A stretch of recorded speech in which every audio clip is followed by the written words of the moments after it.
with Moochie. You know she got the good tea. We talk about celebrities and everything you should see. It's the Moochie Show. Moochie Show. Welcome to the Moochie Show. It's the Moochie Show. Moochie Show. Welcome to the Moochie Show. Come on up in the room. Come on up in the room. Come on up in the room. I mean all up in the room. It's the Moochie Show. Moochie Show. Welcome to the Moochie Show. Let's start with come up in the room, because you guys know when we say come up in the room, I like to talk about my topics. I like to talk about gossip, but today is going to be a little different. I want to talk about religion, and I want to talk about it from an aspect of a preacher's kid. And who else to start with than my very own mother? That's going to be my guest today when she comes up in the room and talk about it. We're going to get in depth to it. Mommy, say hi to the people. Hello, everybody. Shout out to my mom. So my mom is a preacher's kid, and Mom, I brought you on this show today because I like to talk about everything on this show. I like to address everything and really get into certain things when we come up in the room. So when I tell people to come up in the room, be real, be honest, let's really dig into it. And I was just seeing lately, you know, from the internet and social media, and even being in church myself, it's a lot of scandal around the church. It's a lot of misconception or truth behind some of the things that surround ourselves when it comes to Christians or Christianity. Right. So Mom, tell us a little bit, because you are a preacher's kid. So when we say a preacher's kid, what does that really mean? My father is a bishop. Okay. And our religion, that's the highest that you can go, is a bishop. Now, what religion is this? Pentecostal. Pentecostal, okay. And when we say Pentecostal, tell us what this religion or this particular, religion represents. Well, it represents holiness. Okay. And that you're set apart from everybody else, that when people see you, they could see the difference in you than anybody else. And that was, and Mom, you're seasoned, I know you don't mind, you're over 40, so being a young girl with a father as a bishop, how was that how was that lifestyle? It was difficult. Okay. I'll tell you, it was difficult because I never got a chance to do what the other kids got to do. I never wore a pair of pants until I was 20 plus, and I was on my way out the door from my parents' house. Really? We never wore jewelry. If you had a watch, was never makeup, all these crazy hairdos. You just kept it simple. I remember the time I had a skirt and it had a split in the back. My mother sewed it up. So then at that point, you can't even walk because the skirt is so tight that you can't even walk. But that's what we did. In school, let me just share this with you. In school, everybody else was wearing shorts. I wore the little dress with the little bloomers on the bottom. Bloomers? Yeah. Mom, what is bloomers? The little panties, the panties, Like the little bloomer, yeah, that is so, wow. And like I said, it's especially because this is my mom, and I wasn't raised like that. Like, I was allowed to go to the movies, and I was allowed to wear pants and things like that. I remember when I was little, we were in church, like, I feel like 7 days a week almost. At least 6. At least 6. And Grandpa was strict. Shout out to my grandfather, but he was super strict in everything. Yep.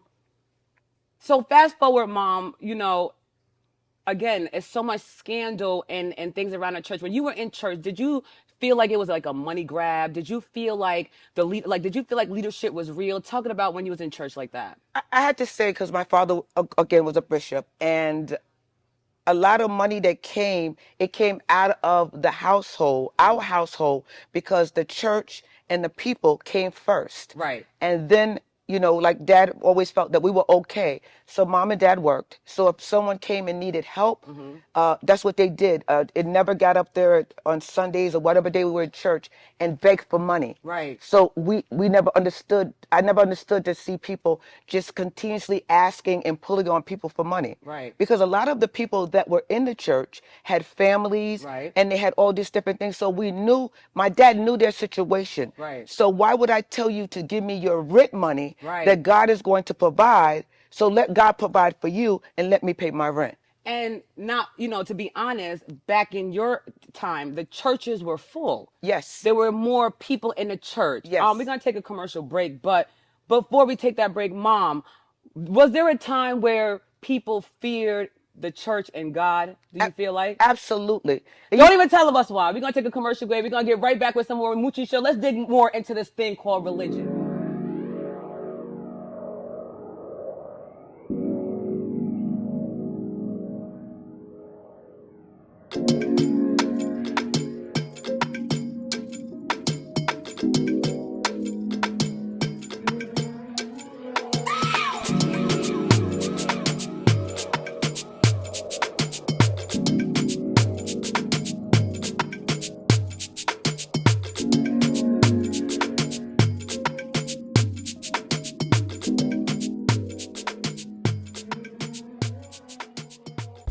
And we're back. So I don't want to waste no time. Let me jump right back into it. Mom, I left off with the question about having fear of the church and you like being, I won't say fear, being having more respect for the church and respect for God. Do you feel like, how was that like when you were younger in church? It was a definite that we feared God because Okay. that was brought up in us that we feared God, but we respect leadership. Okay. You know, back in those days, it's like if something happened, like we couldn't question God. I dare you to question God. It was like a big thing that we do not. Whatever God's will is, that's what it is. We weren't able to question it at all.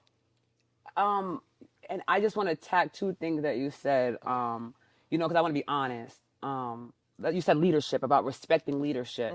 It's 2023. It feels like the church is now a mockery. Right. It feels like your leadership that we're supposed to respect is out here running amok all up and through the people. You got scandal everywhere from all angles of the church, from money scandals to, fornication and adultery to molestation. And I'm not saying that it didn't happen back, when I was younger or even when you were in church, but it just seems now like it's very broad and out there and in the open. How do you feel about that, knowing that you were a church kid and it's not the same? It's definitely not the same. The the the point that they're trying to prove now is that no matter what, leadership is human just like everybody else. And they make mistakes like everybody else. Back in my dad's day, you had this, it was a certain standard that you have. But now it's like, if I do this, and everybody will come to the church. It doesn't matter who they are, and they'll be a part of the church. Back then they were not going to bend, but now they're bending so that people can come.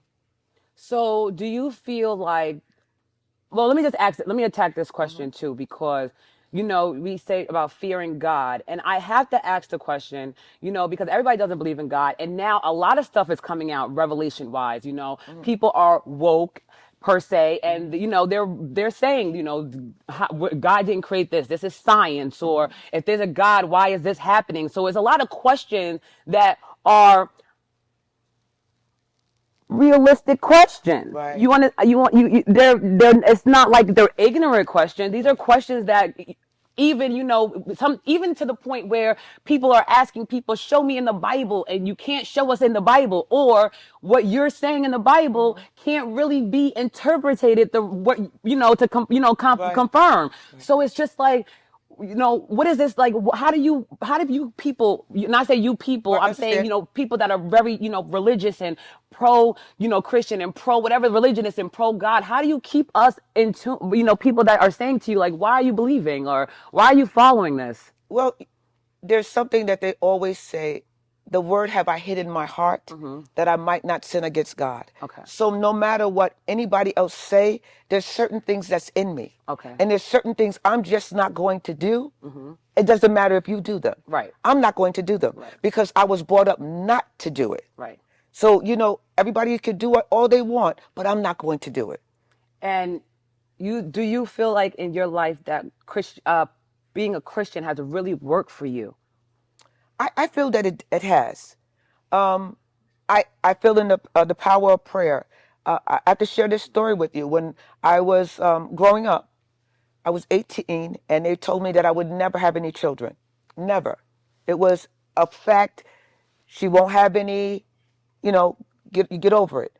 But by the power of prayer, and my father and the ministerial staff, they prayed for me that because I would have children, because I was a woman and I was married and I was supposed to have children. So they were determined to pray for me that I have children. I have two.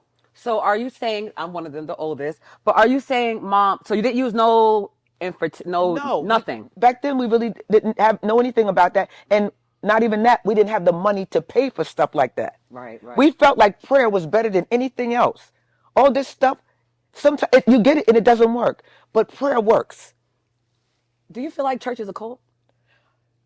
I have been in churches that it felt very cultish. When I left my dad's church, I've been in a church that was very cultish. Um, and like they wanted you to wait on them and things like that. So sometimes you have to step back and remember where you come from, because if you don't, you will be caught up with the hype. I got to get back to the cult question, Mom. Because there are people out there that really are in cults. Absolutely. You were in a church that was a little cultish. A little, very How did much. you catch yourself and say, "This is not for me," before you got way too deep? You know, like a lot of things that were happening, I would say, my dad didn't believe in that. Like, we didn't do that over there. We didn't do that over there. I think the most difficult part for me was to pull you back to me, because I felt like they were pretty much taking over you. So I had to pull you back, Okay. which was very difficult, because in a minute they were going to tell us to drink the Kool-Aid. Right, right, And you had the glass. right. And I had to pull you away from the glass. So that was the most difficult part, because I could see things that you couldn't see. Right. But at one point you wasn't listening because you were caught up with that situation. So I had to pull you away, which was very difficult. And you feel like God gave you that, Oh, that spirit. absolutely. Absolutely. Because I seen that you were going, you wasn't going towards God, you were going towards man.